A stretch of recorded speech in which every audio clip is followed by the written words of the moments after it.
تنطلق أعمال القمة العربية في الدوحة بغياب عدد من الرؤساء الذين كانوا يضيفون جوا من الفكاهة والغرابة وحتى الفلسفة في كثير من الأحيان. فلنتابع.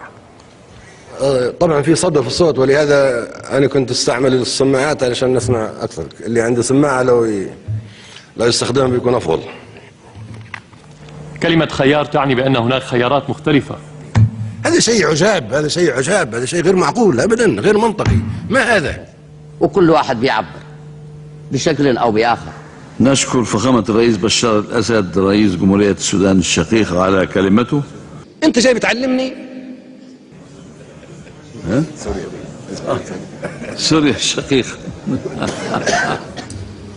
فيها الكثير من الأفكار الحقيقية. كيف هذا ما يدعو إلى الأخذ بالثار والرد والثورة؟ كيف تقول نظامك السياسي فاسد؟ نتمنى أن نعرف كلمة توازن في المنطقة. توازن في المنطقة ماذا تقصد أو ماذا نقصد بها أو ماذا يقصدون بها؟ أنا سمعت إلى كثير من الكلمات وأشكر كل من تحدث. أيضا لنحدد الواقعية، لنعرف الواقعية أو لنحدد ماذا تعني الواقعية. لأن إسرائيل ما هي إسرائيل وفلسطين ما هي فلسطين. وأنا لا أتحدث بكلام نظري. كلمات جميلة وفيها عقلانية. يعني كلمة أطراف تعني بأن هناك جهات متقابلة لها مقومات متشابهة. وتعرفون في الهندسة أن الخطين المتوازيين لا يلتقيان مهما امتد. لماذا يعني الآخرين أكثر مننا ثقافة أو أكثر مننا سياسة أو أكثر مننا عبقرية أو أكثر، هم بشر مثلنا. متخلفين. كأننا متخلفين تسقط علينا حتى الواجبات، إذا ما عادش تقولوا لنا.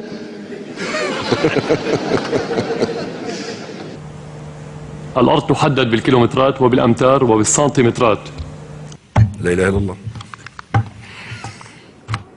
إذا كان العراق الشقيق قد أخطأ في عام 1990 بغزو العراق، تشبه إلى حد كبير أزمة خليج الخنازير في مرة من المرات. لنصل تدريجيا إلى التعميق أو إلى التعمق. هم الفلسطينيين مجانين؟ ما هم مجانين.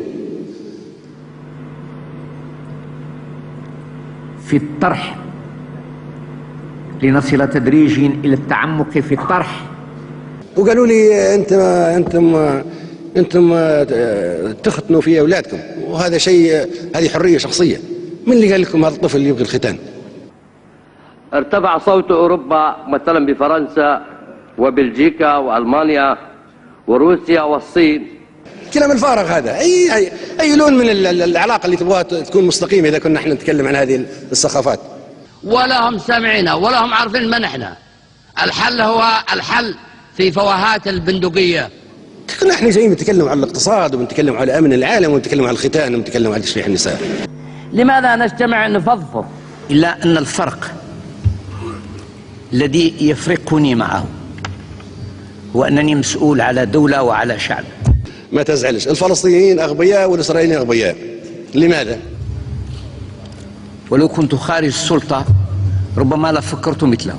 هناك نظرية أخرى تقول إن شارون هذا عميل للفلسطينيين وعميل للعرب. كيف؟ قالوا لي إنه هو يعمل في أشياء تؤدي إلى ذبح الإسرائيليين بالعشرات وبالمئات. إذا هذا مدسوس داخل الإسرائيليين